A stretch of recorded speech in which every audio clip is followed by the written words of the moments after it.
Excellent. Okay, welcome back. I'm Bradley and I'm with Mary. Доброго дня. Ми знову сьогодні зібралися. Бредлі і Мері. Excellent.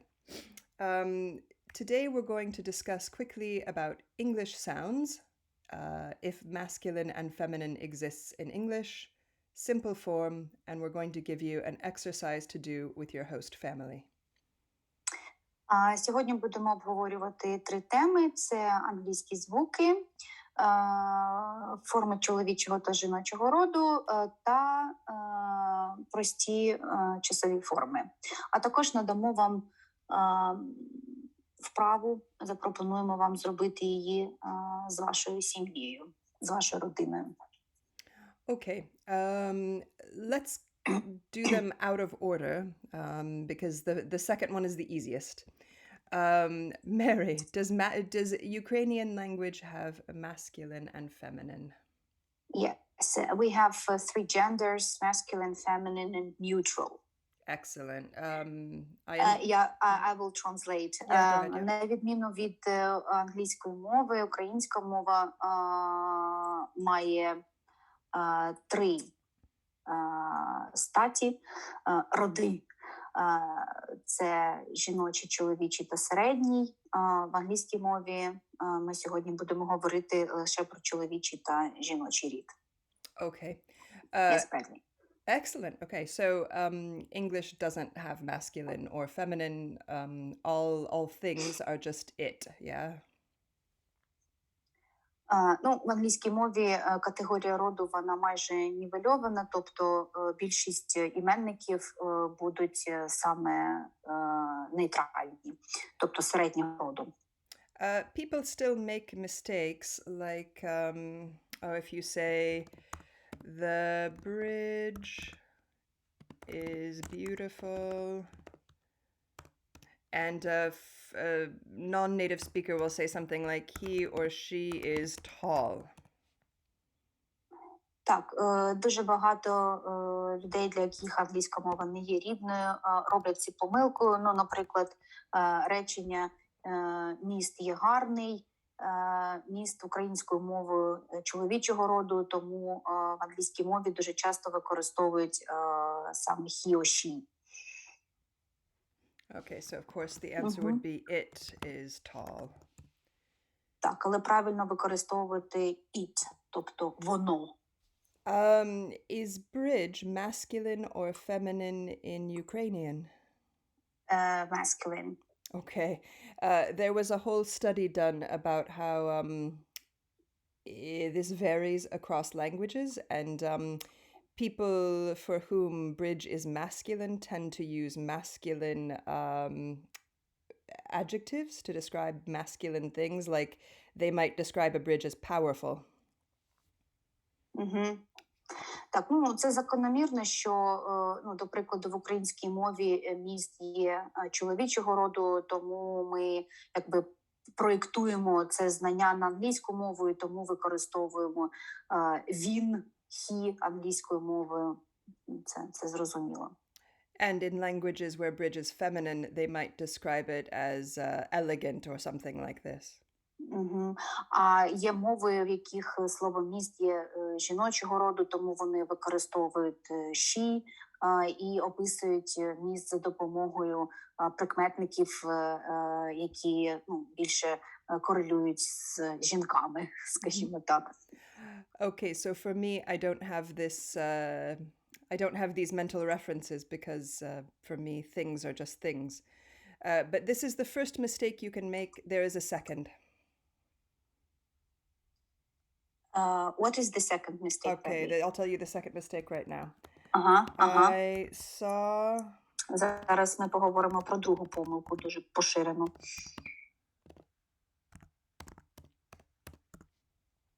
Я бачив Джейн та його чоловіка. I saw Jane and his husband. Yeah, okay. Or even if you're not talking about people, something like, I saw the bridge. No, hold on. I saw the jacket and his button, something like this. Я бачив піджак та його гудзики. You see, Bradley, jacket is in Ukrainian is masculine, so Oh, yes. excellent. Okay, fine, Mhm. excellent. Did I pick the? Oh, I feel really excited now because of course I speak Italian and it only So has. the translation will be correct. Oh, So excellent. jacket is Hey. he and his button. So in Ukrainians, everything sounds perfect. Yeah, okay. And this is in Ukrainian, there's a 33% possibility of me getting this right. Yeah, because you have masculine, feminine, and neutral, which is a terrible range of choices. Yeah, and there is no like logic. What? Right. I have a story. Yeah, I have go a ahead, story. Can I tell it? Please, yeah. When I was a foreign exchange student in the States, I was 17 at that moment, and I remember that was one of the first days at an American school, and I had a new friend. She was also a foreign exchange student. She was from Germany, and as you know, in German, the situation with genders is more or less the same as in Ukrainian, Yes, and they actually have articles, yes, that indicate the gender, like der, die, das, and stuff like that. So, and my new friend's name was Eva, and once we were sitting, it was one of the first days, we were sitting in the canteen having our lunch, and some American guys, some American school boys approached us, just wanted to get to know us better, and they asked us to tell something about whatever. And my friend Eva said, okay, I will tell you something about the German language. She said, well, for example, the chair you're sitting on is masculine in German. The guy was so shocked. He sprang up. He took the chair, looked under it, and said, "How do you know it's a he?" Do you want to tell the story in Ukrainian? Так, дуже коротко. У 97-му році я була студентом за обміном у Сполучених Штатах, і у мене була подружка, вона була німкою. В німецькій мові така сама справа з родами, як і в українській мові. І одного разу вона сказала американському хлопчику, що стілець, він чоловічого роду в німецькій мові. Ще раз нагадуємо, що в англійській мові більшість іменників, вони нейтральні, тобто вони ані жіночого, ані середнього роду, ані чоловічого роду. Хлопчик був настільки здивований, що він схопив стільця, заглянув під нього і сказав, як ти знаєш, що стілець чоловічого роду? And done. Yeah, I can imagine that so for English-speaking males, this could cause an incredible amount of like homophobia. I don't know, like the idea that but I do know that the British usually indicate ships as feminine, and American men usually indicate their cars and as masculine, as feminine. So they're women for. Yeah, and countries as well. When you talk about your country, sometimes you'll hear about it as I have this idea that we still do this for things that need to be defended. Do you know what I mean? Like you defend your country, you defend your ship, there's this idea of like possession and defense, I think, somewhere in there. These are the only three things we still do this for. And for me, I would probably stick to another. Well, I'm not sure. I don't know for sure. This is just my vision. Yeah. That maybe the country is like your motherland. So it's like your mother, and you project this image of your mother to the country. So probably that is why sometimes it's a she for people. Who knows? Do you want to explain that?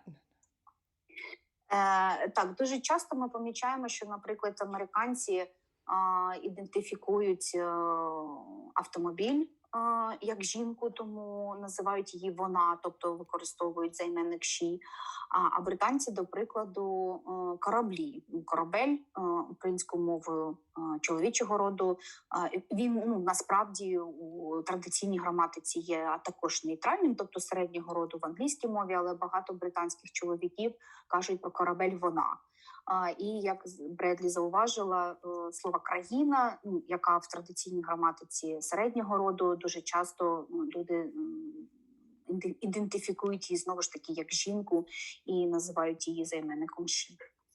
Yeah, of course, the Germans say the fatherland, and I find this, I don't know why I find this very strange, but I do. It sounds wrong to me. Yeah, go ahead. Українською мовою батьківщина, батько, it's father. Okay.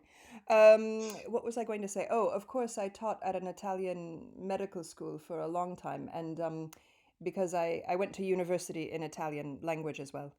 And of course, when you're talking about anatomy, this masculine, feminine thing is very difficult for me because there are some very special parts of the female body that are masculine and shouldn't be this way, I think. Oh, I know. That's very complicated.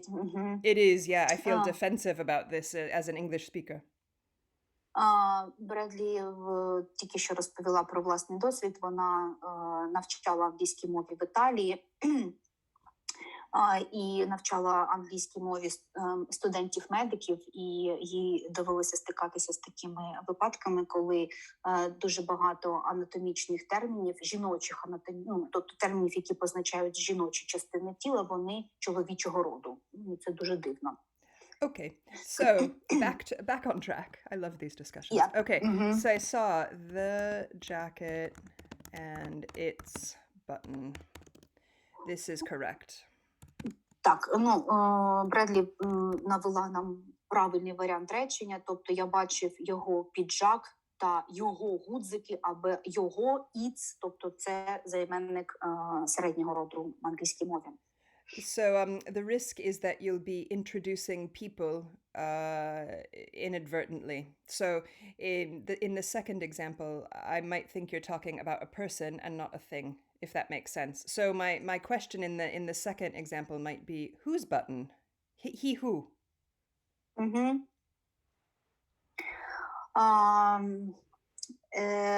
Можливо, ми використовуємо ці займенники ненавмисно, але якщо, наприклад, ми будемо питати, чий це піджак, до прикладу, то правильним займенником буде whose. Тобто це займенник, який буде відповідати займеннику чоловічого роду. Okay, and now we're moving on to sounds. This is, I'm sure will be like really, really... I'm thinking it's going to be easy. It might not be. Okay. Так, переходимо до звуків. Oh, no, hold on. Let me get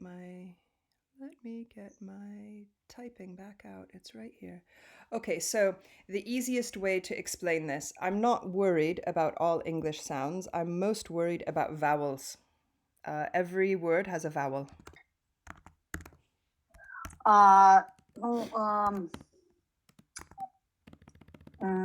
Ми так вважаємо, що найскладнішими звуками англійської мови є голосні. До прикладу. So we have 5 vowels, A, E, I, O. В англійській мові 5 голосних букв. And sometimes A, E, I, O, U. And sometimes Y. Іноді голосним називають букву Y. Do people consider Y to be a consonant? Why sometimes? Yeah, sometimes. I guess I don't know, but yeah, Really? I don't know. This is like a thing that a thing that I learned in like elementary school. Like, what are the vowels? A, E, I, O, U, and sometimes Y. Oh my God, that's a revelation for me. Is it always a vowel for you? Yeah. Okay. This is the problem with English spelling, is that you can always find an exception. I literally can't think of an exception right now where Y is a consonant. I don't know why it's sometimes Y. Так, ну у нас тут така дискусія, бо для мене це дещо таки несподіванка, що звук Y вважається іноді голосним, іноді приголосним. Ну, тому ми про це ще поговоримо. Окей, Бредлі. Okay. So it would be great if we had multiple symbols for these vowels because they don't always make the same sound. Ці голосні не завжди позначають одні й ті самі звуки. Sorry, just... No.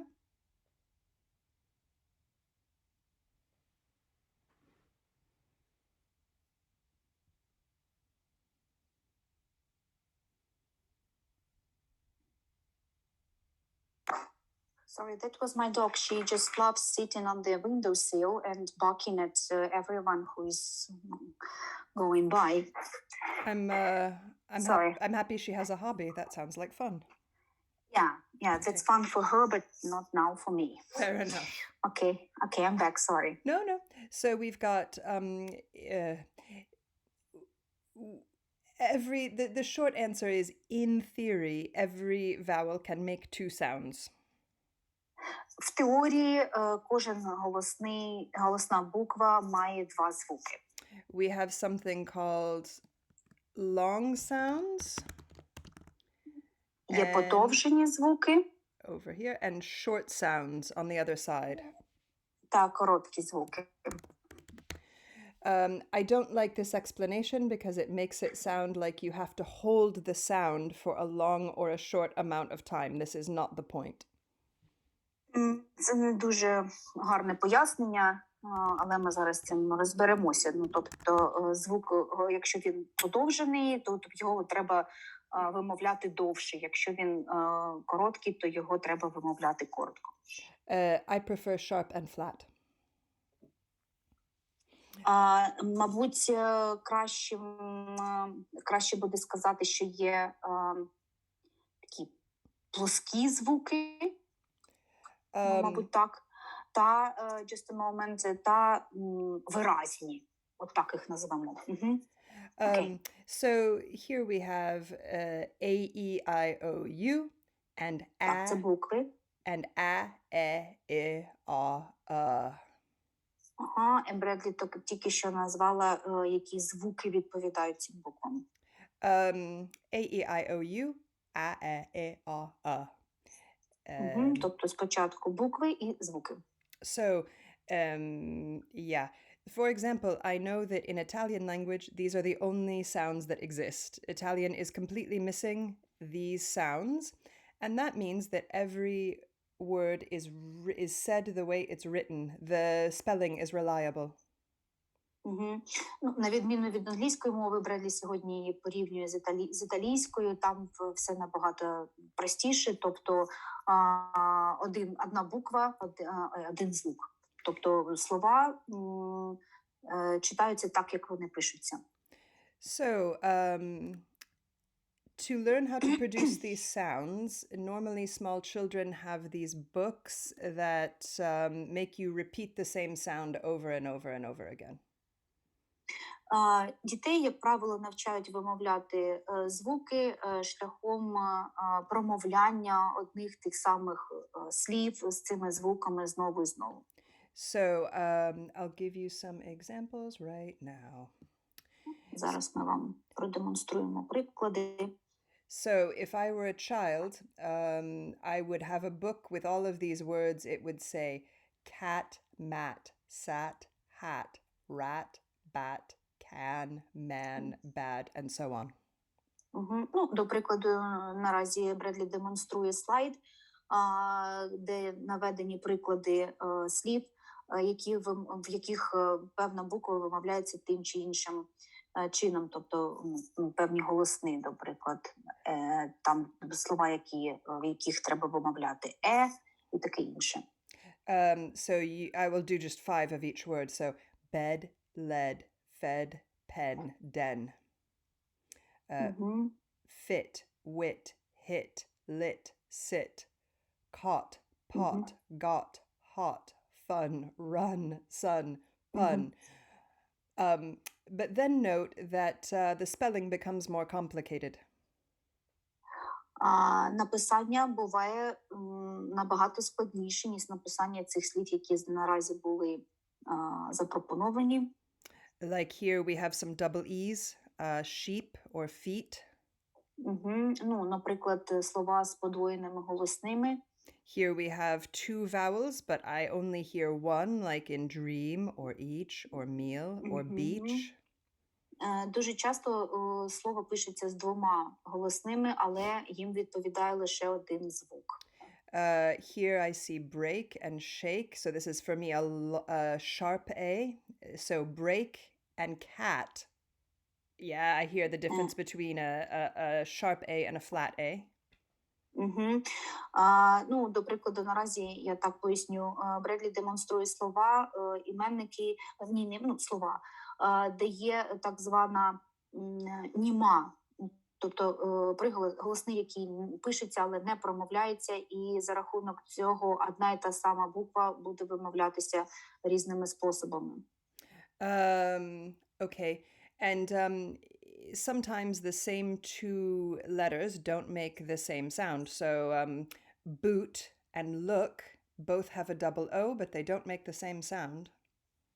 Іноді буває так, що дифтонги, про які зараз говорить Бредлі, це дві голосні поспіль, вони в різних словах будуть вимовлятися по-іншому.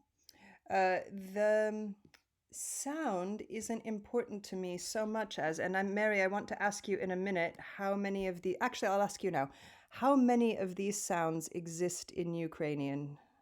I think there must be many, all of them, fine. All of them. All of them. Тобто всі ці звуки існують і в українській мові. Okay, so what tends to happen to some speakers is that short words become very difficult because they can't hear the difference. I will take now words that begin with B and end with, I'll begin with B, short words.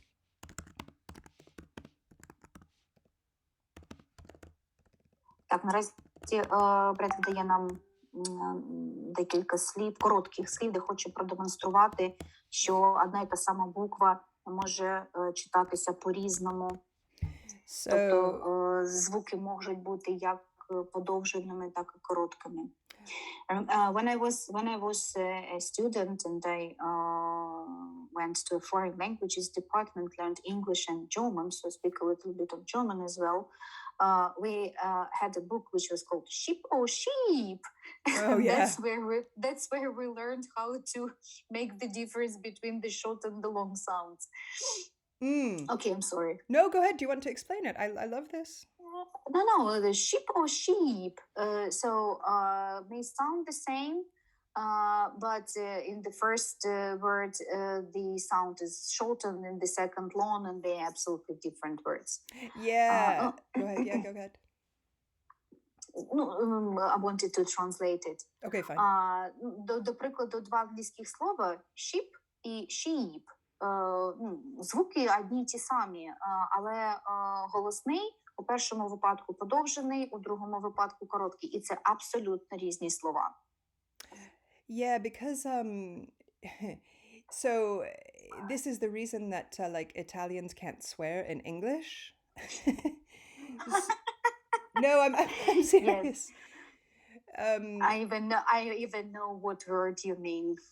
Yeah, like they'll say, oh, that woman is such a beach, and you can say the sound as long as you want. You can say it quickly, like beach, or you can say beach, and it's not a question of how long you hold the sound. It's like a different sound.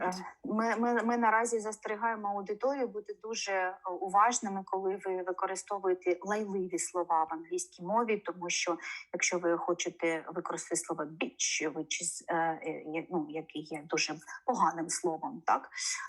Не плутайте з його з beach.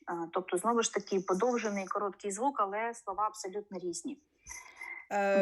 So the thing that's important for me is that English has an incredible number of short words. So if I say bed, bait, bat, butt, bute, bot, and bait, yeah. It's Ukrainian's nightmare. Yeah, I think it's everyone's nightmare. I mean, if each letter had only one sound assigned to it, you couldn't have this problem. Do you understand what I mean? Like the number of sounds. Yes, Yeah, yes, okay. of course. Fine. Зараз Бредлі демонструє низку слів, які це короткі слова, їх дуже багато в сучасній англійській мові, і вони вимовляються майже однаково, але це все різні слова, і це такий нічний кошмар для українця, який вивчає англійську мову, тобто треба бути з цими словами дуже обережними. So I'm not particularly worried about your pronunciation. I'm worried that you'll miss the meaning of small words. Тобто тут проблема не в тому, як ви вимовляєте ці слова, а то, що ви можете, почувши слово, або коли ви його вимовляєте, ви можете мати на увазі одне слово, а вимовити зовсім інше, або можете почути зовсім інше слово. Okay, this way of spelling is so ridiculous that we had to invent another alphabet. Так, завдяки такому не дуже привабливому способу правопису в англійській мові треба було вигадати ще один алфавіт. І це фонетика. This is phonetics. Yeah, it's you only see this in dictionaries, and it's really ridiculous, especially considering that now we have the internet. You know, I can listen to the way that a word is pronounced. Так, це такі фонетичні позначки, і їх можна побачити лише у друкованому словнику. Тобто наразі можна піти іншим шляхом, який набагато простіший, просто почути слово в інтернеті. Але все ж таки, якщо ви будете користуватися словником, то цей чарт, він допоможе вам розпізнати різницю між словами, як вони вимовляються. So in your English book or in the dictionary, you'll see here the pronunciation next to the written word. I'm sparing a thought for how silly this is, right? Like we have one... Так, у словнику ми бачимо слово та його транскрипцію. Тобто то, що ви бачите поряд з словом в таких дужках, це транскрипція. So if you take a word like strengths that needs 9 sounds to make it... Strengths. Для написання цього слова треба 9 букв. So here we go. Strengths. Or strength here, singular. But the number of sounds will be not the same. Так, але кількість звуків буде. I like the word daughter. Oh, yeah, excellent. Let's do that. Yeah. До прикладу, слово донька в англійській мові.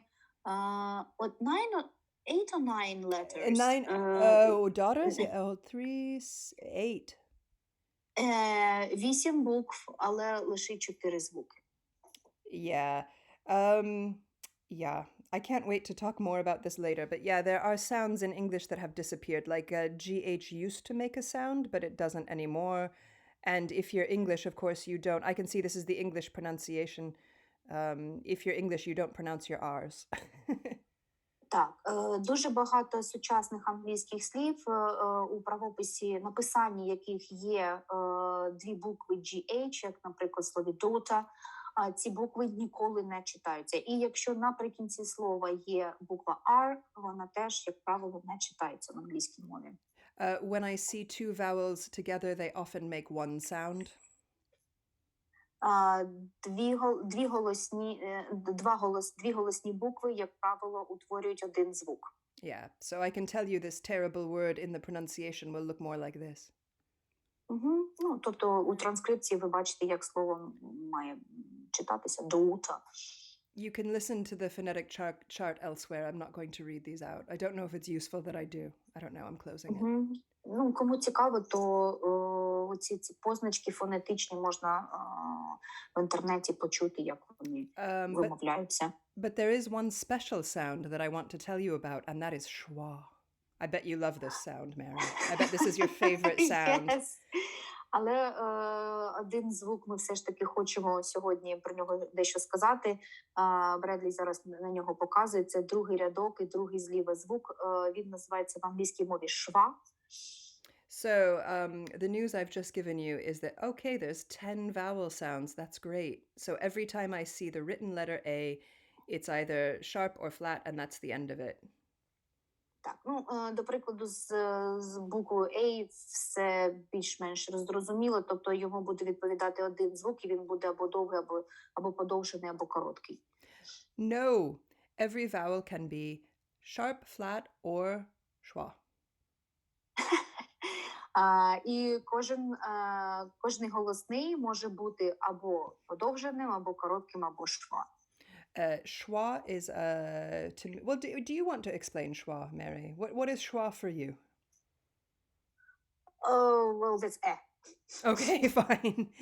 That's it. Okay. Schwa for me is a gray sound or a non-sound. Sometimes it's breath for me. So Virtually non-existent. it is virtually non-existent for me. Mm-hmm. Yeah, go ahead, explain it. Такий дуже цікавий звук, цей шва. Ну, як Бредлі пояснює, це звук, який майже не існує, тому що він вимовляється як подих. That's it. Yeah, so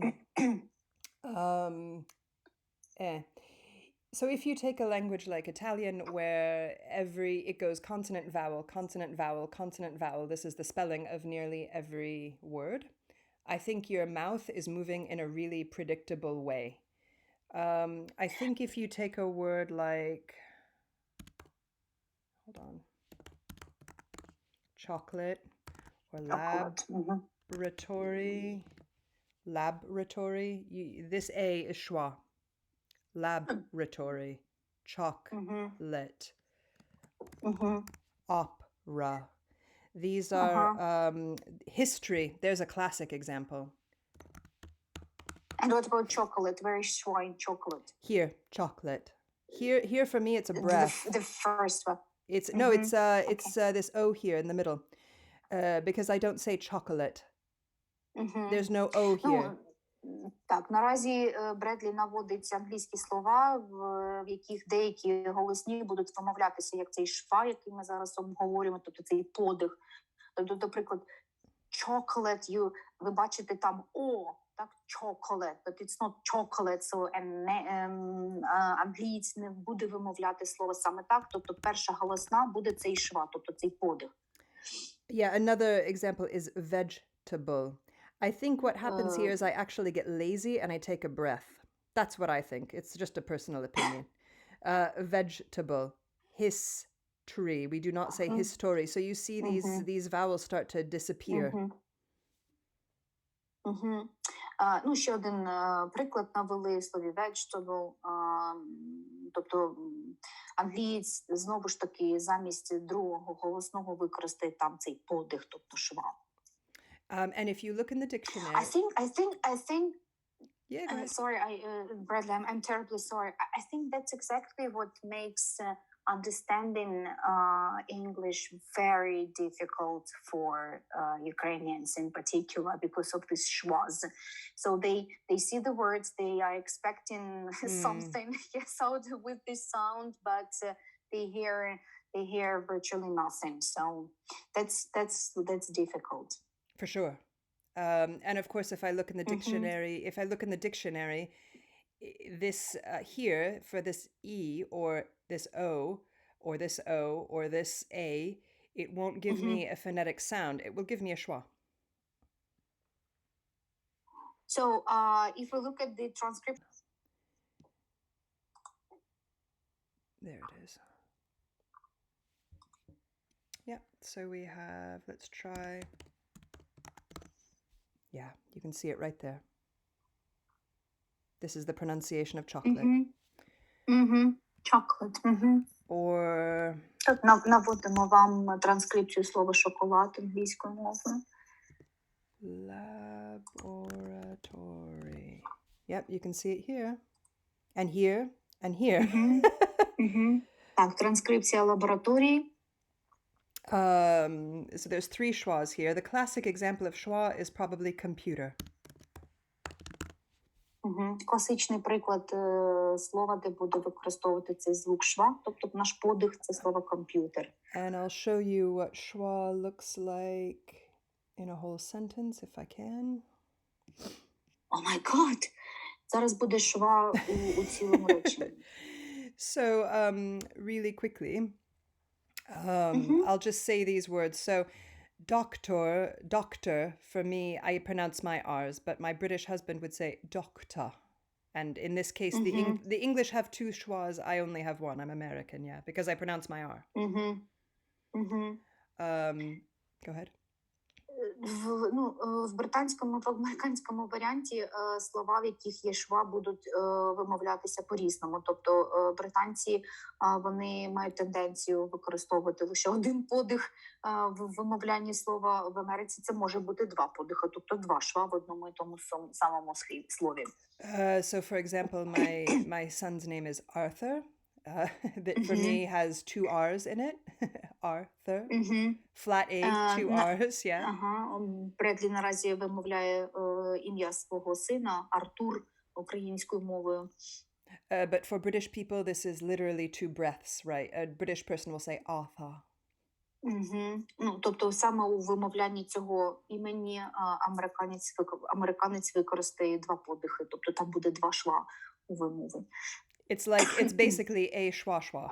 This is my son's name, yeah, schwa schwa.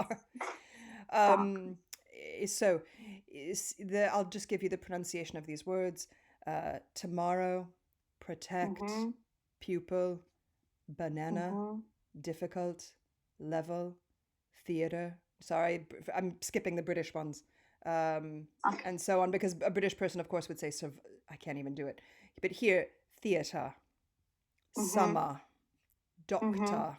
And so you'll hear this in British.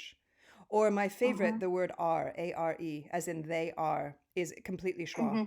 Yeah. Так, наразі наводимо вам приклади англійських слів, де використовується цей звук шва. Sorry, note here that schwa can be any vowel.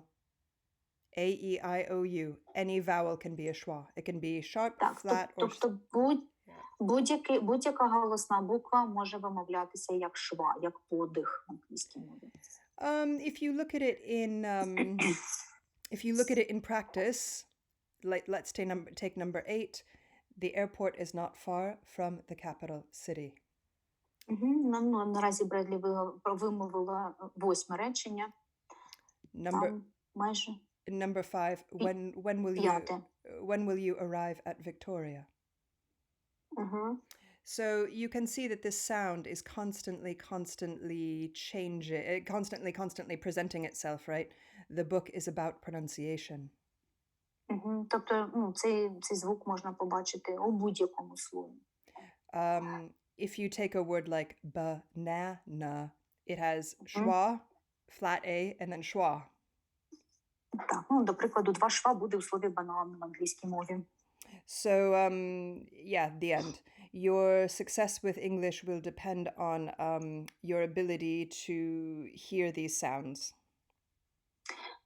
Ви зможете розуміти, що вам говорить англієць, якщо ви зможете розуміти, що де він використовує цей звук шва і яке саме слово він намагається вимовити. Good news for you, I think Ukrainian must have a lot of sounds. So this means you can hear sounds and reproduce them. The thing that you can't do is expect the spelling to reflect the pronunciation. Are we speaking about vowels now? No, we're off of vowels. No. Okay, English sounds, I've done that. Masculine, feminine. Okay, so now we've just got an exercise to do. Oh, yeah, we are speaking about vowels. Yeah, I think Ukrainians can probably produce nearly all of these sounds. I think it's just expecting the spelling that's the problem.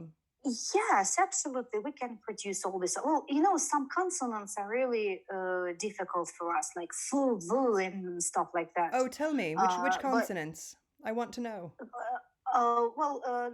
Not. I mean the combination of th. Yeah. Okay. Yeah. Like think, or the. Yes. Think or the. And sometimes are, because, it's pronounced R, but in Ukrainian we'll say R, which would probably be a challenge for you. I once failed at this in Spanish. Uh-huh.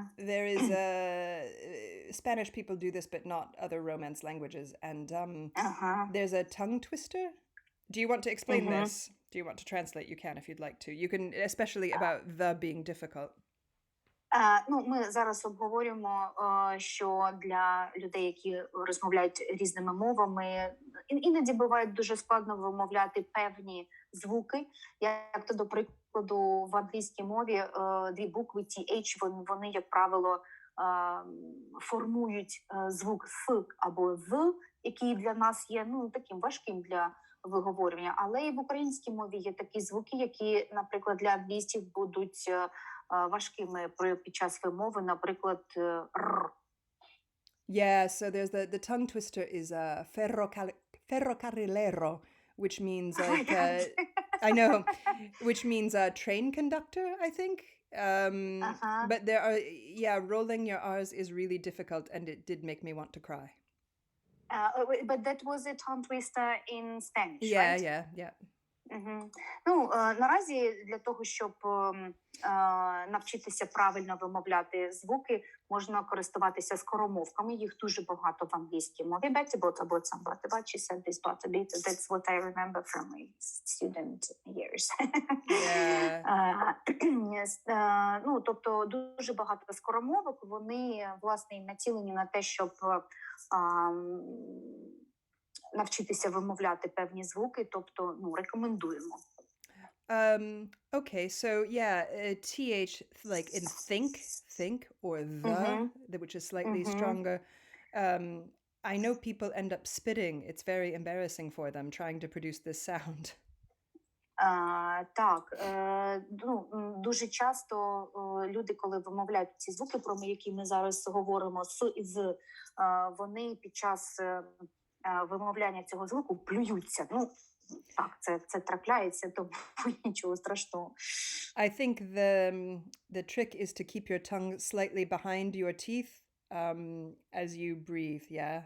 Like you can't like launch it into the world. It's a soft sound. It's not so hard. Ну, щоб цього не відбувалося, але для цього потрібен досвід, скажімо так. Ну, треба язик дещо приховувати у роті, а не висовувати його дуже сильно. Тоді плювання можна уникнути.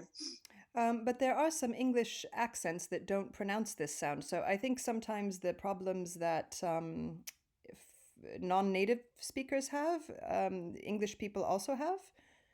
So for example, New Yorkers sometimes do not pronounce their TH. So a name like Anthony would become Antony. Угу. Іноді, наприклад, жителі Нью-Йорка не завжди використовують цей звук, про який ми зараз говоримо. Ну, наприклад, цей звук є в англійському чоловічому імені Ентоні. Ну, тобто англійською мовою ім'я промовляється як Anthony, але жителі Нью-Йорку говорять Ентоні, тобто вони не використовують цей звук. Ну, це трапляється. Okay. We are going to do an exercise together. It's going to be super fun. It's a speaking exercise. Actually, I can't guarantee it's going to be super fun, but I hope it will be. Так, наразі Бредлі хоче, щоб ми зробили вправу. Okay. So, so I don't want people to hate English. And I think we gave them a lot of forms last time. Так, Бредлі не хоче, щоб ми зненавидили англійську мову, бо ми говорили про 12 часових форм в англійській мові. Ну, з пісні слів не викинеш, то є так. So I want to look probably at simple, and we'll end up here because we can't avoid it. So we're going to try to have one of the simplest conversations we can have. Сьогодні будемо обговорювати прості форми часові. Можливо, present perfect, yeah? Yeah, that's it. Можливо, зачепимо одну перфектну форму теперішнього часу. Okay. How do I put this? So we use present simple for things that always happen, that are just generally the case. Так, перше правило, коли ми використовуємо present simple, це теперішній простий час для того, щоб говорити про речі, які трапляються у теперішньому часі постійно. Okay. Note that we have said that there are almost always two verbs in English construction. Якщо ви пам'ятаєте, під час минулого уроку ми говорили, що майже в кожному англійському реченні буде два дієслова. Okay. The exception to this is present and past simple. Єдині дві часові форми, в яких буде лише одне дієслово. Це англійські часові форми present simple, це теперішній простий час, і past simple, тобто минулий теперішній час. Okay. So, I've taken this, I've been inspired by this exercise here, which is in your, in the link that I sent you in one of the books. But the point is to ask about a friend. I think that might be a bit triggering right now, so I'm going to ask about food and famous people. Так, ми зараз використаємо вправу, але будемо говорити про їжу та друзів. Food and friends, is that right? Food and famous people. Вибачаюся. Celebrities, тобто відомі люди та їжа. Okay. So, I'm going to start out with a normal conversation question, like, Mary, do you know about any famous British foods? Так, наразі Бредлі нам демонструє питальне речення в present simple, тобто в теперішньому простому часі. Питальне речення, чи знаю я будь-які відомі британські страви. Okay. And if you had an answer, what would you say? Yeah, of course, I do know a few famous British foods, for example, fish and chips. Oh, okay. So, Mary said, I know about fish and chips. I know about shepherd's pie. Oh. This is the wrong time to say that I don't, I mean, British food is okay, but yeah, I like your level of enthusiasm. That's amazing level of enthusiasm for shepherd's pie. Amazing. Так, я відповіла, що так, я знаю про британську їжу, до прикладу, риба та картопля. Oh, okay. So note that in the question we had two verbs. And in the answer we just had one. Так, ще раз просимо вас звернути увагу, що у питальному реченні у нас було два дієслова – do і know. Do – це те саме auxiliary, тобто допоміжне дієслово, яке допомогло нам побудувати питальне речення, але у моєї відповіді було лише одне дієслово know – знаю. Okay. You can also say I do know about fish and chips. Так, ще Бредлі наводить нам альтернативний варіант, як можна відповісти на це запитання. I do know about fish and chips. So, structurally, as an English speaker, I understand that I can only do this in present and past simple. The only place that one verb is acceptable are in these forms, yeah? Так, у стверджувальних реченнях одне дієслово використовується лише у двох часових формах, про які ми тільки що сказали. Це теперішній час проста форма і минулий час проста форма. So, right. Non-native speakers tend to learn English and they think that this is really common. It's not. One verb is amazingly uncommon in English. I mean, if you look at all of the structures, yeah? Так, у більшості речень використовується саме два дієслова, тобто допоміжне дієслово та смислове. So Mary might ask me, Bradley, do you know about any Ukrainian foods? До прикладу, я наразі питаю Бредлі, чи вона знає якісь українські страви. Do you want to ask me about this? Yeah, Bradley, do you know about any Ukrainian foods? Oh, thanks. I think I only know borscht. Is borscht Ukrainian? Oh, yes. Okay, it is. It's very Ukrainian, I think. Okay. Very Ukrainian.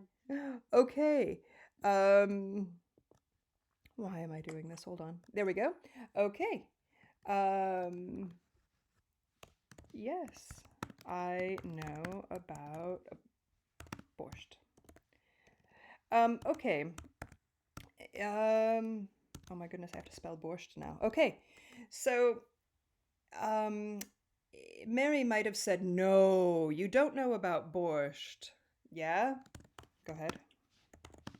Так, до прикладу, моя відповідь може бути ні, ти нічого не знаєш про борщ. Тобто моя відповідь буде негативною. She might say this with surprise, like, no, you don't know about borscht. And because this is a negative, we have to have two verbs, yeah? Але тут ми хочемо продемонструвати, що у негативному реченні ви завжди маєте використовувати два дієслова, допоміжне з негативною частинкою not, ні, і смислове дієслово don't know, не знаю. Okay. So, hold on. In this case, it's common to hear English speakers use two verbs when they don't have to, like this.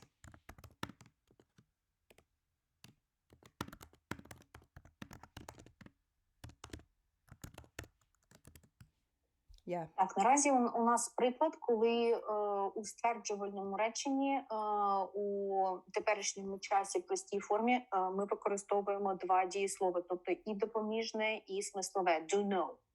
Okay, so sometimes we call this emphasis form, but we're simply including the auxiliary in an affirmation, which is not common, but it's done.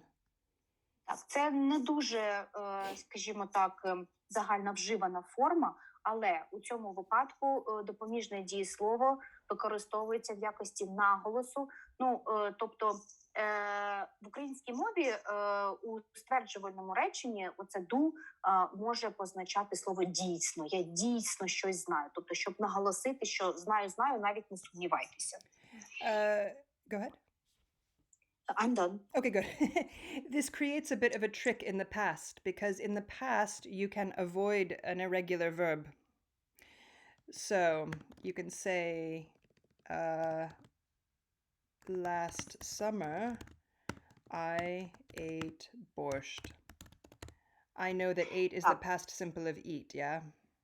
Так, наразі у нас приклад речення у минулому часі у простій формі. У минулому часі, на те, що дієслово використовується в минулому часі, в англійській мові є правильні та неправильні дієслова. Якщо дієслово неправильне, то воно використовується у минулому часі у формі. Є така таблиця неправильних дієслів. Це друга форма цього неправильного дієслова, яка використовується у минулому часі. Тобто last summer I ate borscht. Ate – це дієслово у минулому часі, дієслово eat їсти. Тобто минулого літа я їв борщ. To an English speaker, this will sound, the second example will sound like you're emphasizing something like, yeah, I really did this thing, right? But if you forget your irregular verbs, it's a trick. Так, і друге речення, last summer I did eat борщ. Знову ж таки, ми можемо у стверджувальному реченні використати допоміжне дієслово. Знову ж таки, заради цього наголосу я дійсно це робив, але якщо ми використовуємо допоміжне дієслово, тоді наше неправильне дієслово стоїть у першій формі, тобто в формі інфінітива або тієї форми, яку ми використовуємо для теперішнього часу. What tends to happen at basic levels is people learn one verb and they also forget the third person. So they get very excited, like, oh, because people talk a lot about me and you, me and you, me and you, me and you, and they forget the third person entirely. Так, дуже така поширена помилка. Якщо ви у реченні говорите про третю особу однини, тобто він, вона, воно, у теперішньому часі, у простій формі, до дієслова треба додавати закінчення «s». Це дуже поширена помилка, тобто я їм, I eat, він, їси, he eats. Yes. So I will ask you, do you make borscht? Так, наступне питання від Бредлі. Чи я готую борщ? Oh, yes, of course I cook borscht. You cook borscht? Really? I did not see this conversation going so well. Okay, so I am going to say something like, does borscht have tomato? Наступне питання від Бредлі. Чи використовуємо ми для приготування борща помидори? Так, тобто, у цьому реченні підметом є борщ, тобто він, і, як ми бачимо, допоміжне дієслово має використовуватися з закінченням «s». So does borscht have tomato? Oh, yes, it does. Okay. Okay, and here's the you've just given me a short answer. You said yes, it does. Так, знову ж таки, зверніть увагу, що борщ в українській мові, Bradley, I'm just saying to our students that borscht in Ukrainian is a he.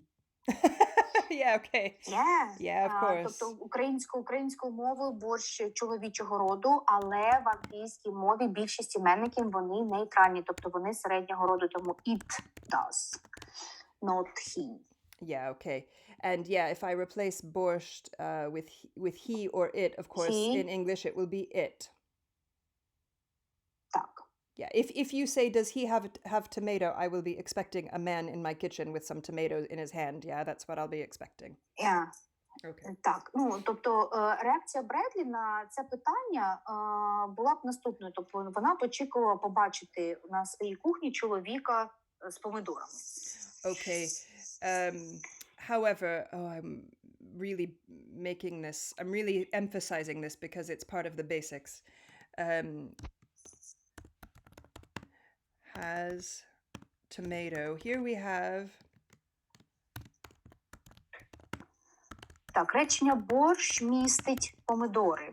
Тобто борщ, eat, тому дієслово have містить, має, використовується у формі третьої особи однини і перетворюється на has.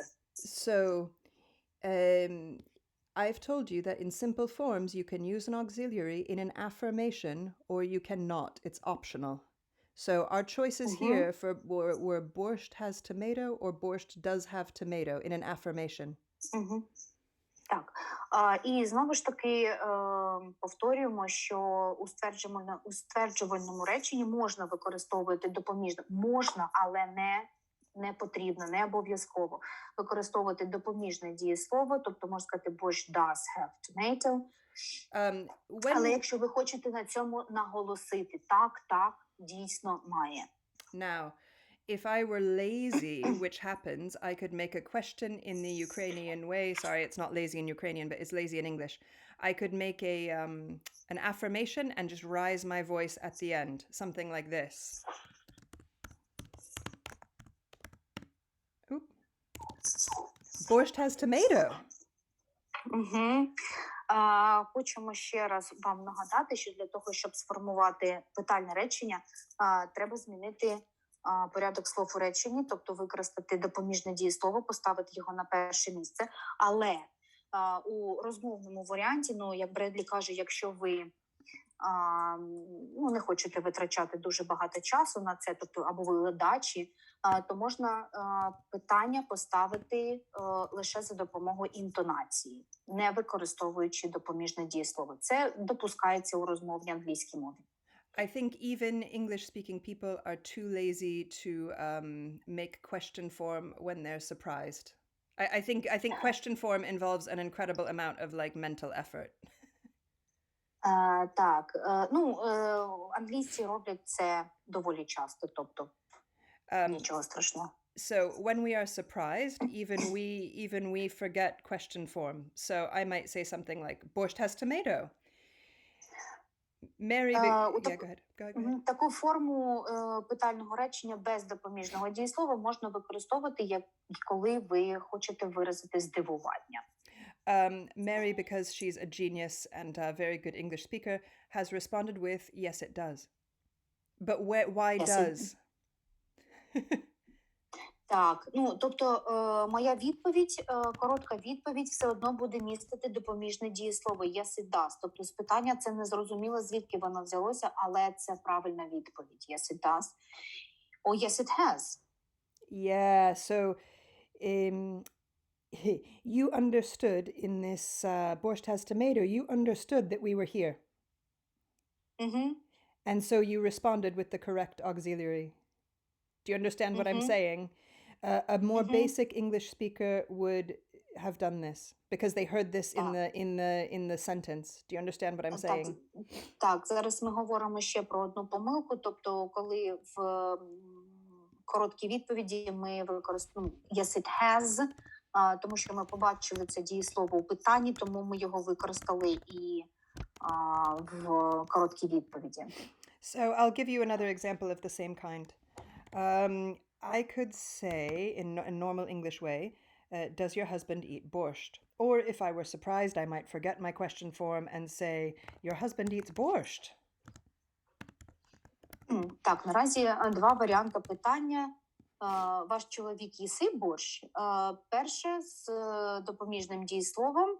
І другий варіант, не можемо сказати, що він неправильний абсолютно, тобто у розмовній англійській мові він допускається, коли ви хочете виразити здивування, тобто питання можна сформувати без допоміжного дієслова. Okay. The mistakes that you will hear here are, this is how do I put this? This is simple English, but because we have to change the word order and the person, it gets a bit complicated. Like people forget, right? So I'm telling you, don't forget. Here it's does your husband eat borscht, not do your husband eat borscht. That's a classic. Yeah, forgetting the S in the third person is a classic. Don't forget the S. Так, тобто ми ще раз нагадуємо, коли ви будуєте англійське речення у простому, у present simple, тобто теперішній час проста форма, не забуваємо у питанні використовувати допоміжне дієслово do або does, і не забуваємо про закінчення s, коли ми змінюємо особу. Тобто у третій особі однини нам потрібне закінчення s і у допоміжному дієслові, а якщо речення стверджувальне, тоді ми додаємо s до дієслова. Okay, so I'm going to ask you, Mary, with surprise, your husband eats borscht?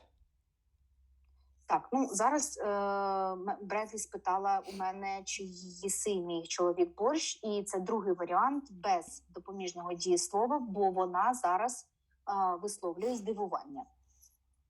And your response? Yes? Yes, he does. Yes, he does.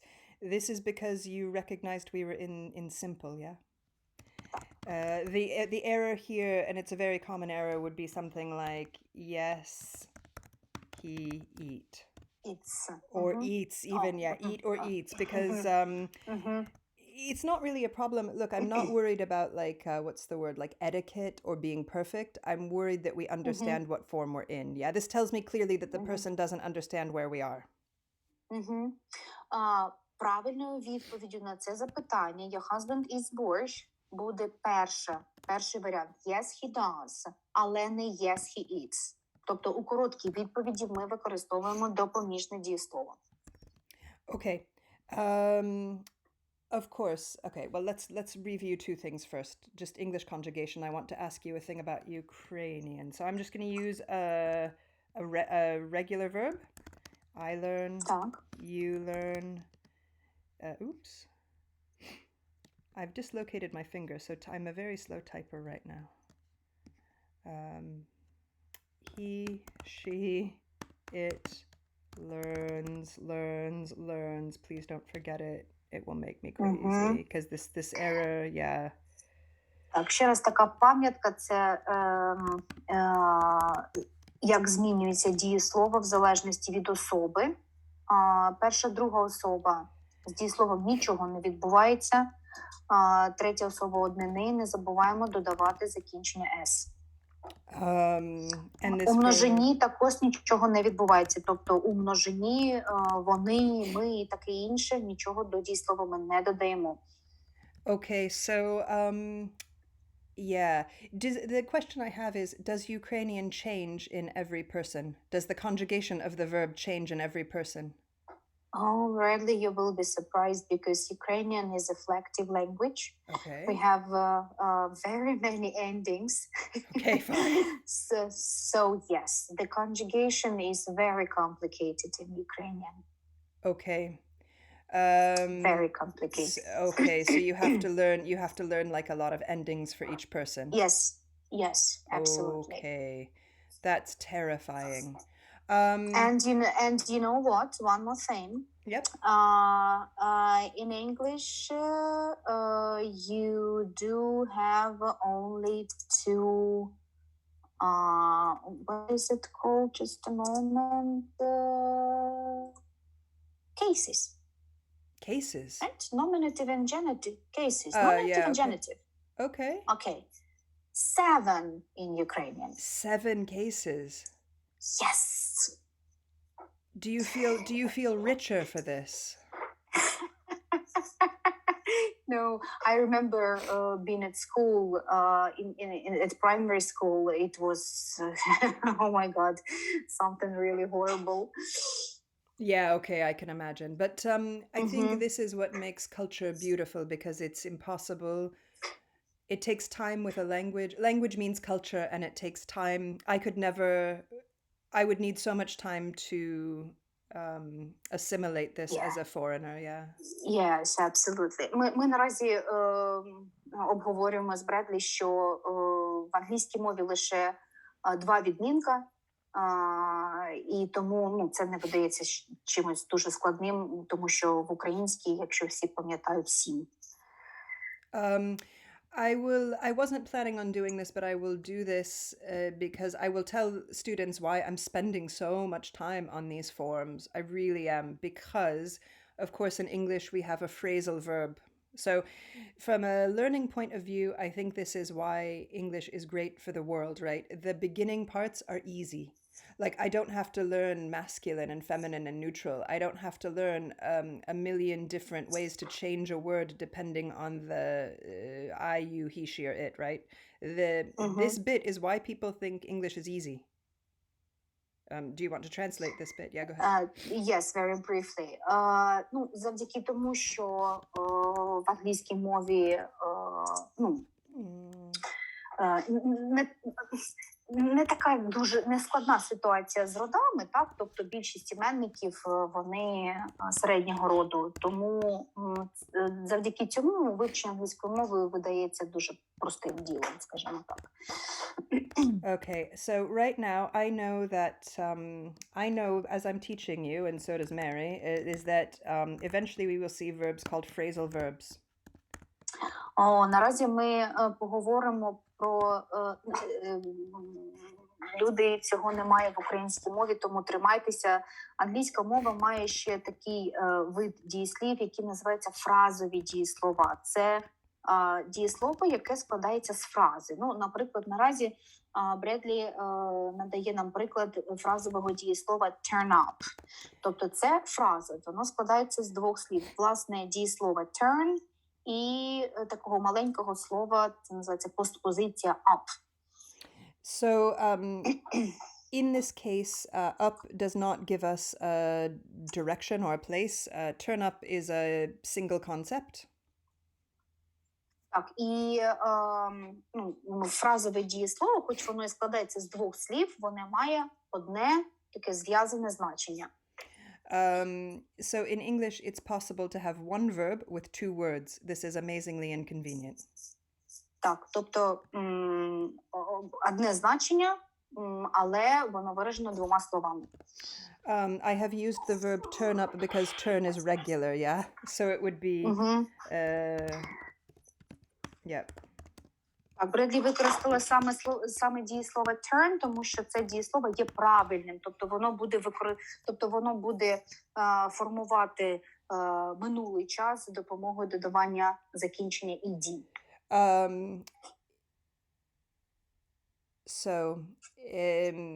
Yeah. Okay, so I'm using turn up in this case. Turn up can have multiple meanings, like to present oneself, like I turned up at the meeting. But in this case, I'm going to use it to mean to increase, as in to increase volume. Окей. Бредлі буде дуже багато англійських дієслів і фразових дієслів мають більше, ніж одне значення. Бредлі буде використовувати фразове дієслово turn up в значенні зробити гучніше. Okay. So you told me your husband plays music, that he plays the accordion and also the guitar, I think. So here we also have two verbs, but notice that it's possible to split a verb in English. Це ще така дуже цікава здатність фразового дієслова, якщо воно використовується в англійській мові у реченні, частини дієслова можуть використовуватися в різних частинах речення. Тобто turn ми бачимо на початку речення, а закінчення фразового дієслова up в кінці речення. Okay. Yeah, so is this clear what I'm saying? Is this a nightmare for you? I mean, I imagine that this is the nightmare. When you say, oh, I spent all this time learning Ukrainian in school, this is like where English gets terrible, I think. The same things happens in German, I do know that. Oh, that sounds terrible. Okay. Yeah, I mean, so for me as an English speaker, it didn't take me a long time to learn this. I learn, you learn, he, she, it learns, they learn, we learn, fine. But by the time you get here, I think this is, the principle is the same. And the only thing we have done is split the verb. Yeah. But I think this must be very difficult for a non-native speaker. Так, тобто фразове дієслово поводить себе саме так, як і будь-яке інше дієслово, тобто воно використовується з закінченням «s», з третьою особою однини, але ось така у нього відмінність, що воно може розірватися у реченні, так би мовити, тобто перша частина буде у першій частині речення, а закінчення наприкінці речення. Наразі Бредлі демонструє нам декілька речень, де фразове дієслово не розривається, тобто turn up використовується разом. And here we have the options for an affirmation, yeah? Because I can see that the options here for an affirmation are two, but of course I can here I can split the verb or I can keep it together. Ну, тобто, я таку ремарку зроблю. Є фразові дієслова, які ніколи не розриваються. Тобто вони завжди мають використовуватися разом. А є дієслова, які можуть або розриватися, або не розриватися. Це залежить від вас. Ну, до прикладу, turn up, який ми наразі обговорюємо, тобто це фразове дієслово, якому можна розривати, а можна і не розривати. Тому усі варіанти речення з фразовим дієсловом turn up, які наразі наводить Бредлі, вони всі є правильними. Тобто turn up the volume, turn the volume up, обидві варіанти є правильними. Yeah, note that all of these choices are only possible in present and past simple. All of these affirmation choices, yeah? Так, і ми наголошуємо, що це можливо лише у стверджувальних реченнях, у теперішньому часі у простій формі і у минулому часі у простій формі. Ми саме зараз сьогодні обговорюємо ці дві форми теперішнього і минулого часу, дві прості форми. Okay, so I am going to just have some conversations quick, so we're ending now. I want to see where it goes because what I haven't told you is that I've been asking questions that are just yes or no questions. A yes or no question starts with an auxiliary. Так, наразі Бредлі наводила лише питальні речення, на які ми даємо відповідь так або ні. І ви мали були помітити, що такі питальні речення починаються з допоміжного дієслова.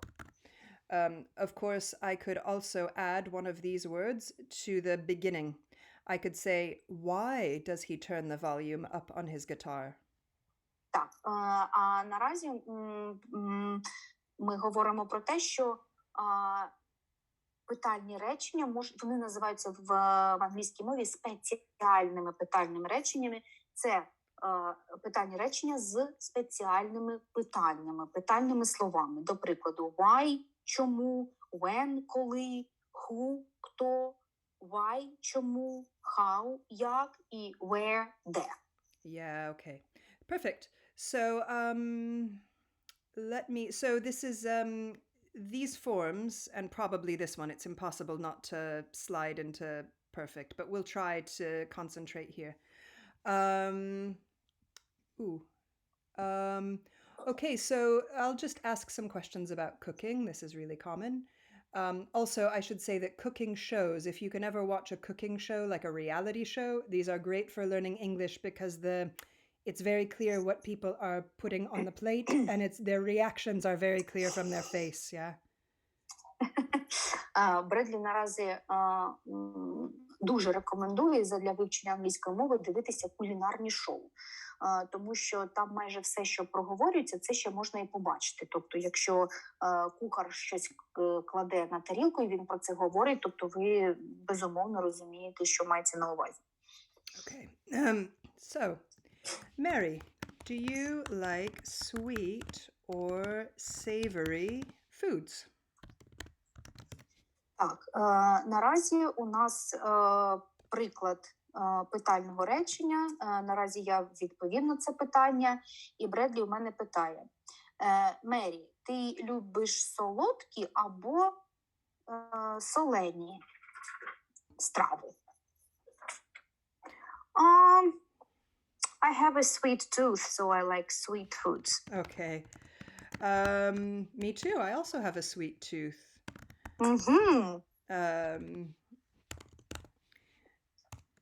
Or I do have a sweet tooth, yeah.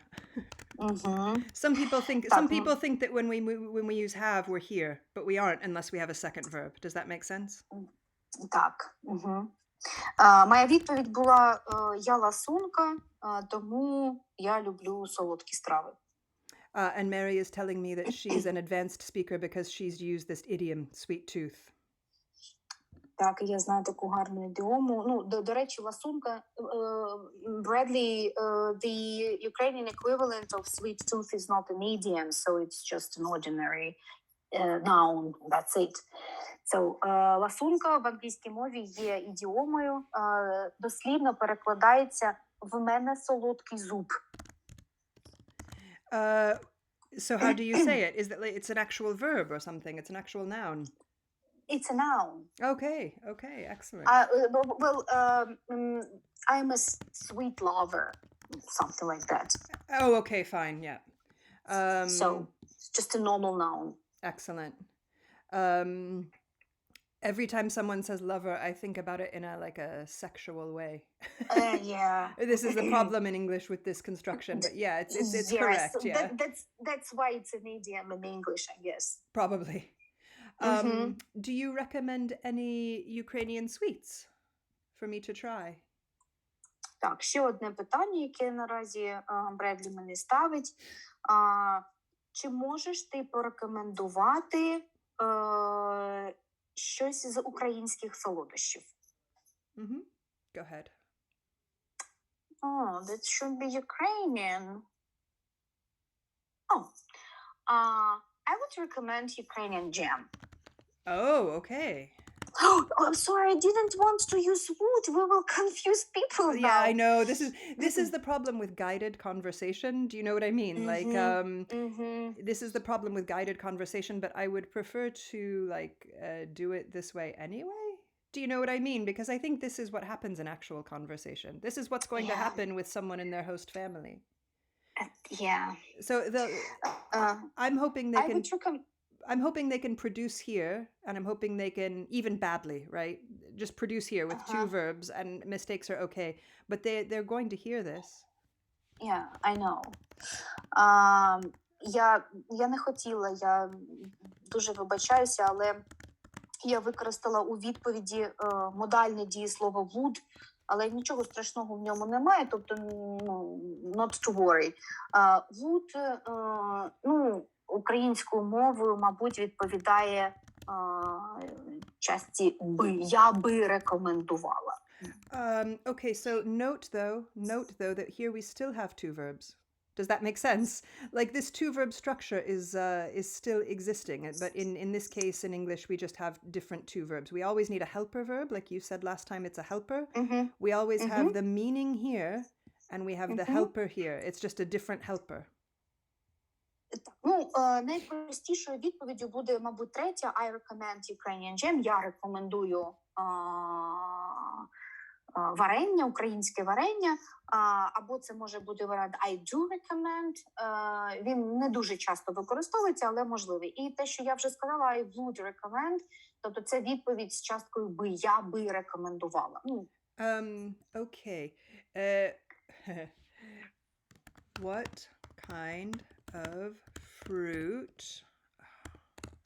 do Ukrainians use in their jam? What kind of fruit? And you can see here that instead of who, what, when, where, or why, I'm using what kind. Yes, what kind of fruit. І зараз маємо справу зі спеціальним питанням, тобто не просто питання, на яке я би відповіла так або ні, але таке питання потребує від мене спеціальної відповіді. Бредлі спитала мене, які фрукти ми використовуємо для варення. Ukrainian, shall I answer? Yeah, please, yeah. Ukrainians usually use strawberries, cherries, and apricots for jam.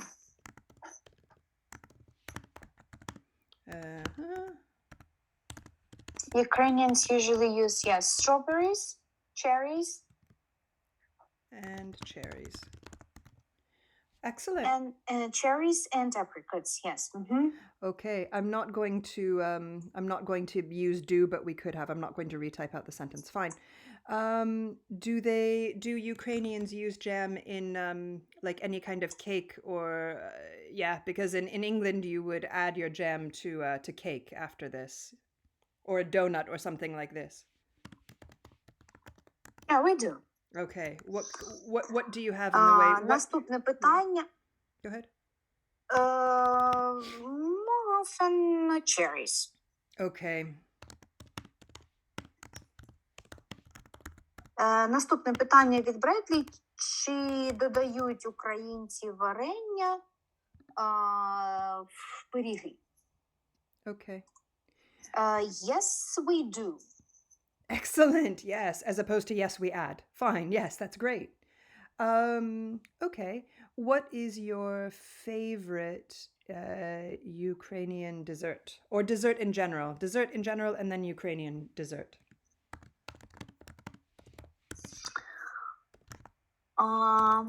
Так, наступне питання.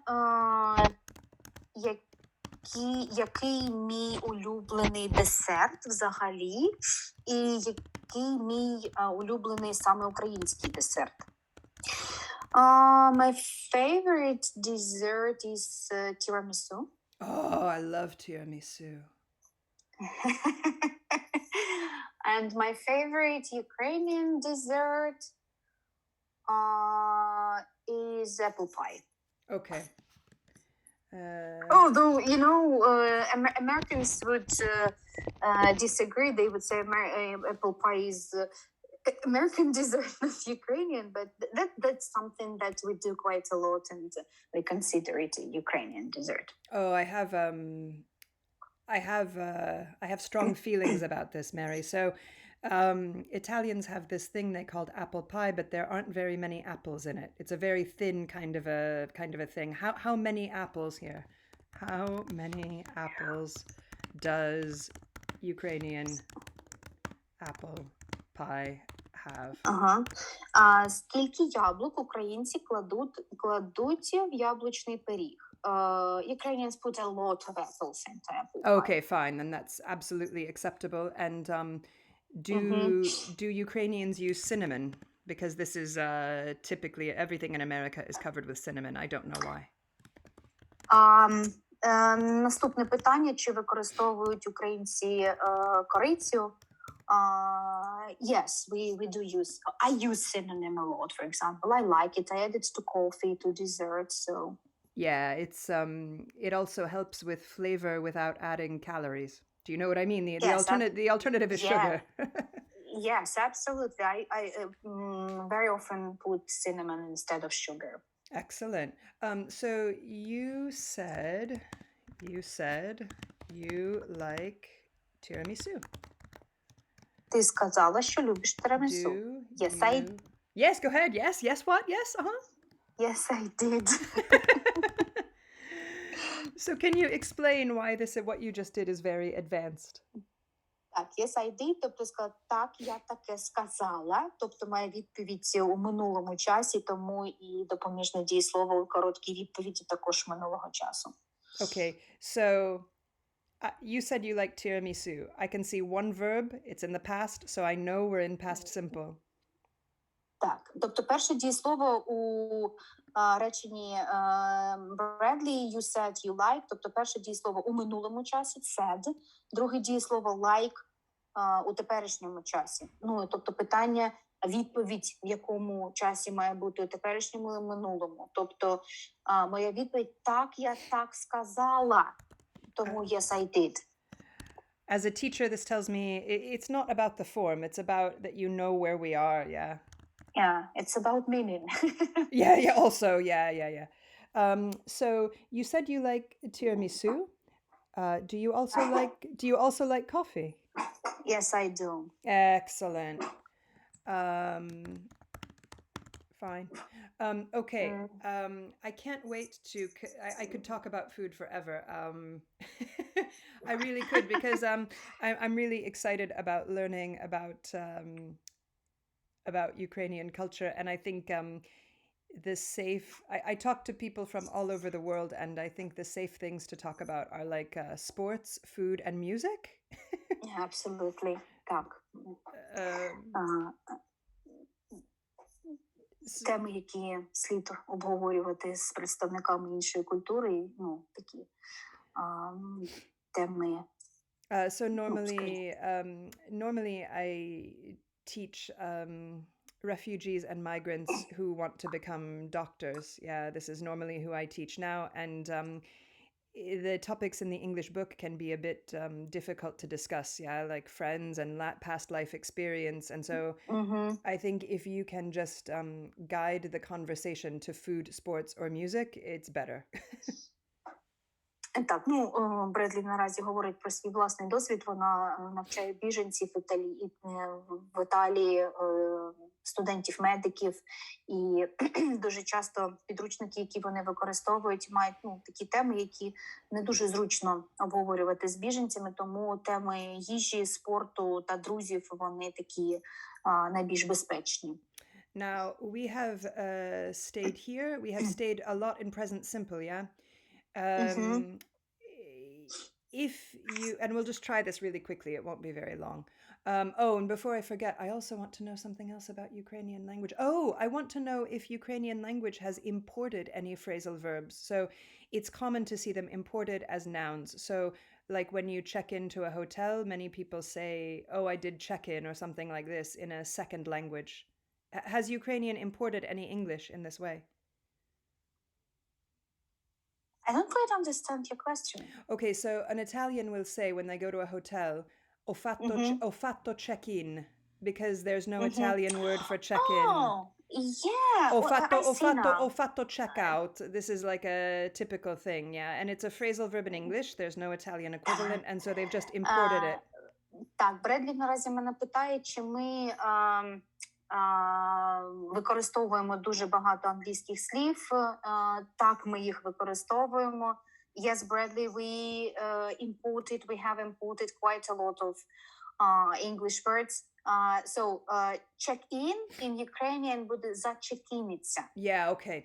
So yes. Okay. So note that you have imported it as a noun. Check-in can be a noun in English, like a thing, like, oh, I did check-in or something like this, or go to check-in. But it comes from a verb, and we will talk more about phrasal verbs and why we use them later. But note that the imported version is a noun. In English, we have it in both ways, mostly as a verb. Like this, like, the lady at the hotel checked me in. Something like this.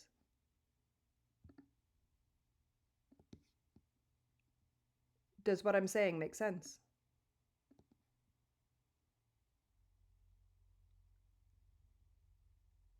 Mary.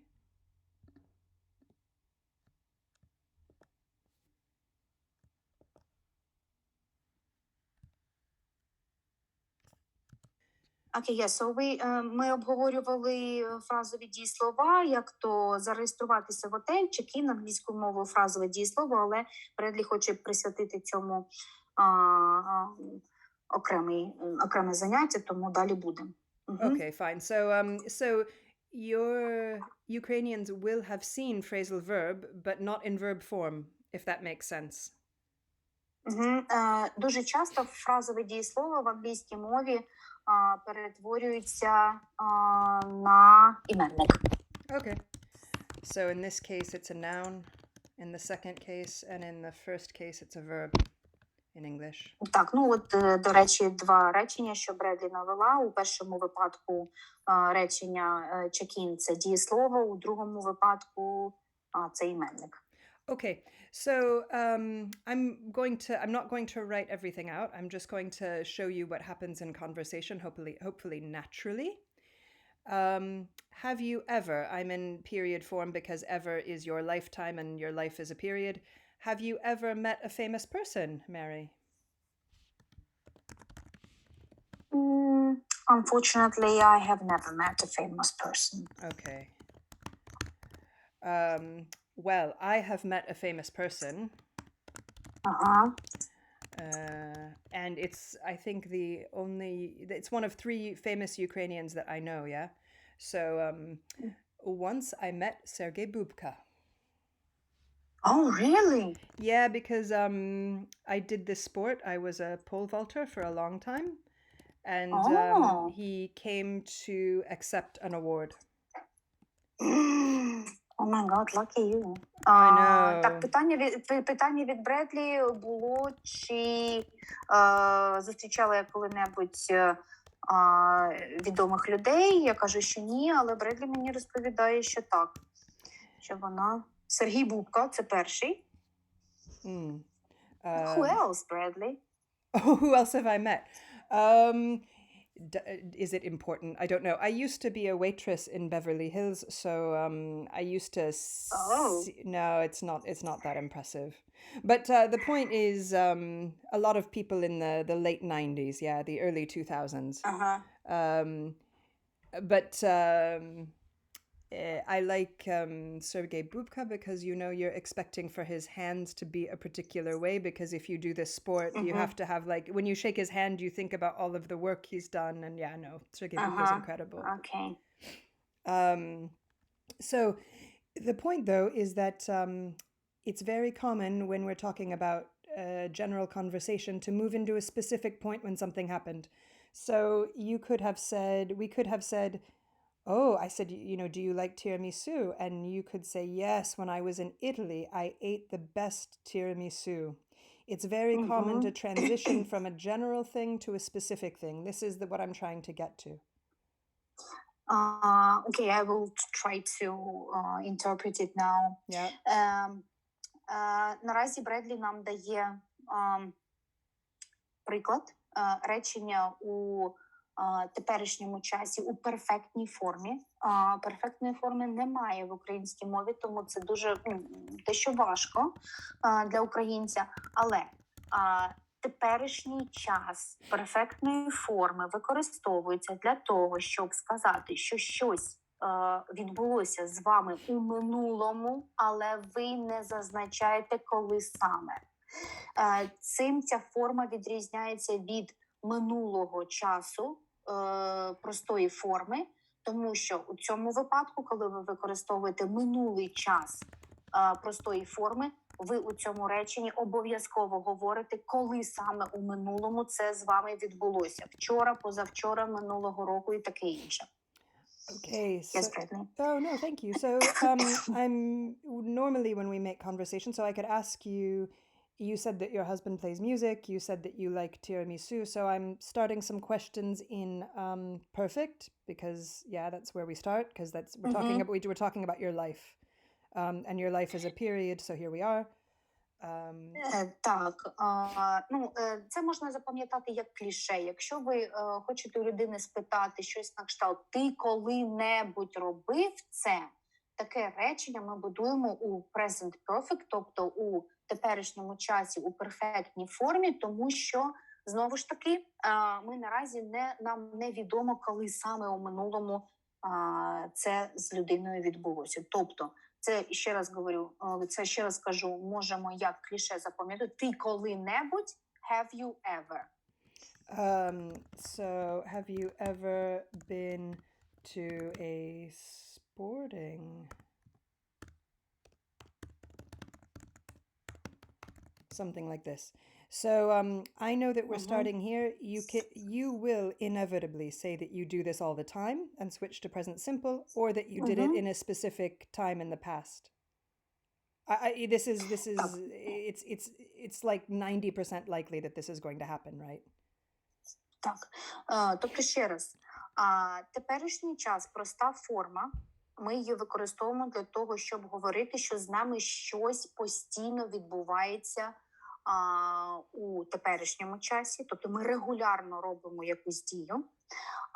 Минулий час, проста форма, ми використовуємо для того, щоб сказати, що з нами щось вже відбулося у певний час у минулому. Вчора, позавчора, минулого року і таке інше. Okay. So do you want to pick any one of these questions? Have you ever been to a concert with your husband, or have you ever eaten tiramisu in Italy, or have you ever been to a sporting event live? Your choice. I have never eaten tiramisu in Italy. Okay. I have never been. No, I've been to Italy, but I've been to Italy, but unfortunately I have never eaten tiramisu in Italy. I have been to Italy. Так, моя відповідь. Я бувала в Італії, але я ніколи не їла тірамісу в Італії. Моя відповідь у перфектній формі теперішнього часу, тому що я у своїй відповіді не кажу, коли саме у минулому це зі мною відбулося. Oh, can you please tell people that about the contraction here. This is a verb. Ага, так, ну от наразі Бредлі вказує на contraction в англійській мові. Це скорочена форма, тобто допоміжне дієслово have може скорочуватися, і тоді ми використовуємо підмет, апостроф і дві букви VE. Note that this becomes very complicated when we talk about the third person. Так, якщо у нас підмет у третій особі однини, тоді скорочена форма від has – це апостроф S. So note that apostrophe S can mean many things in English. The apostrophe tells us we've cut out letters, yeah? In this case, has, the H and the A. Так, апостроф дуже часто використовується в скорочених формах, але, на жаль, от, наприклад, та форма, яка зараз, яку Бредлі для нас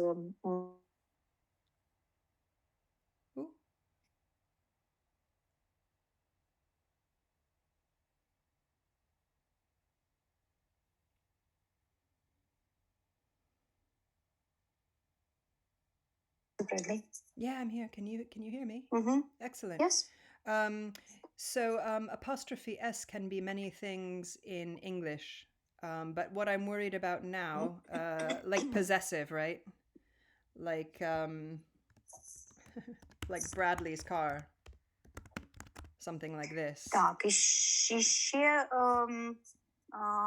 ще одна форма, яка може позначати апостроф S, це вказівка на те, що якась річ комусь належить. Тобто, наприклад, Bradley's car – це машина чия? Машина Бредлі. In fact, so car in Ukrainian is mashina. Машина. Mashina. And tomato is pomodoro. Помидор. Pomodoro. Okay. I'm trying to leverage my Italian towards Ukrainian right now. I'm really excited. This means I know like 2 words. Okay, so fine. Apostrophe S can do many things in English, but I'm concerned right now that you know that this is a verb, that this replaces a verb, yeah? Okay, so go ahead. Ну, тобто дуже обережно з цією формою апостроф S, так? Тобто 3 речі вона індикує. Перше, це щось комусь належить, ми зараз про це не говоримо, так? Але головне, що ми зараз запам'ятовуємо, те, що апостроф S – це скорочена форма від has або is. Yes, in fact. Тобто he has або he is. Okay. So last thing, I'm just going to ask you to transition. I'm going to ask, you've said, I've been to Italy, but I've never eaten tiramisu in Italy. And I'm going to say, what did you eat in Italy? Так, відповідаю на питання, що я коштувала в Італії. Питання у нас у минулому часі у простій формі, тобто я у певний момент в часі була в Італії, я там щось з'їла. When I was in Italy, I ate pasta. Which is the same Так, моя відповідь. Я їла пасту. Так, у відповіді дієслово eat, це неправильне дієслово, воно прийняло другу форму, ate. Okay, here we go. Yeah, fine. I did eat, це, знову ж таки, правильним перекладом буде «я дійсно їла пасту». So, again, the second one sounds like surprise, like emphasis, like I did eat pasta. So if you said, oh, I went to Italy and I ate borscht, or something like this, I mean, and then I'd say you didn't eat borscht, and you'd say, I did eat borscht, and this is the way that this would normally go, yeah? Так, знову ж таки, другий варіант – це такий варіант з «я дійсно це робила», якщо, така більша реакція на, якщо ця інформація була несподіваною.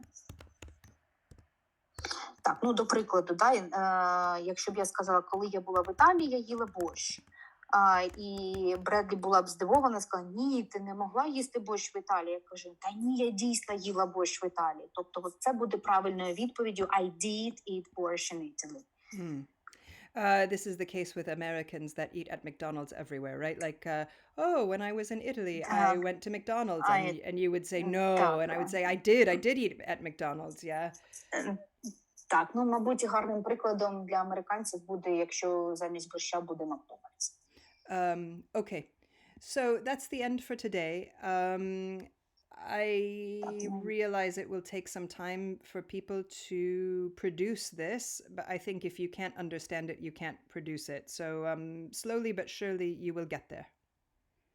Так, на сьогодні ми закінчуємо. Було дуже багато інформації, треба все переварити і навчитися все це використовувати. Okay. And this time or next time, Mary, I want to know like a Ukrainian idiom. Because I've just said slowly but surely, and you've said sweet tooth. Those are the idioms we learned today. Yeah, which is not an idiom in Ukrainian. Yes, in fact, yeah, it's just an idiom in English, yeah. Oh, I once used a Ukrainian idiom talking to an American. Oh, I can't wait. We have an idiom, literally, somebody died in the forest. Okay. I have to think about the English equivalent now, but we use this idiom when we express surprise towards the information that we have just heard. So it's just, oh, it can't be, or something like that. Okay. It was a complete confusion. So the person I was talking to was completely confused. He said, "Who died in the forest? Why did he die in the forest?" That was really funny. But that's one of the common idioms we use. Okay, and how do you say it? Щось в лісі здохло. Щось в лісі здохло. Здохло. Здохло. Здохло. Здохло. Yes. Good for you. Здохло.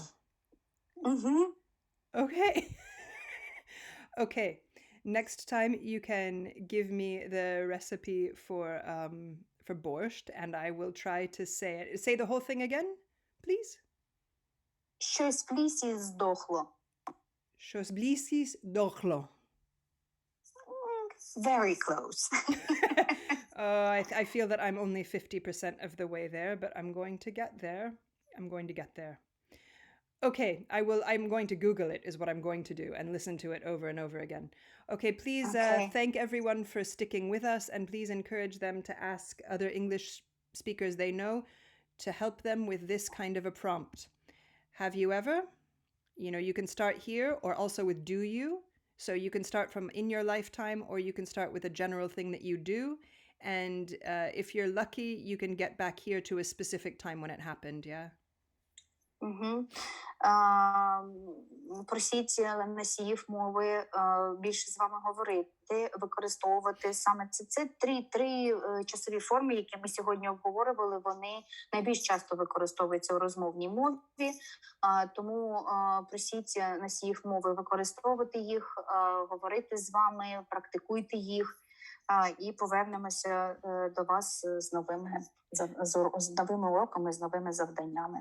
Now, it's possible to stay in one block. You can only talk about the things you've done in your lifetime. You can only talk about the things you do generally, or you can only talk about single events in the past. This is possible, but unlikely.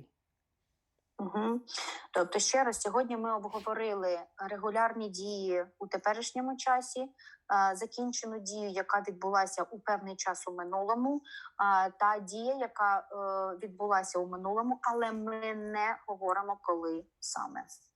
Okay, thank you. Hold on, I'll turn off the video recording. Дякуємо, thank you, Bradley.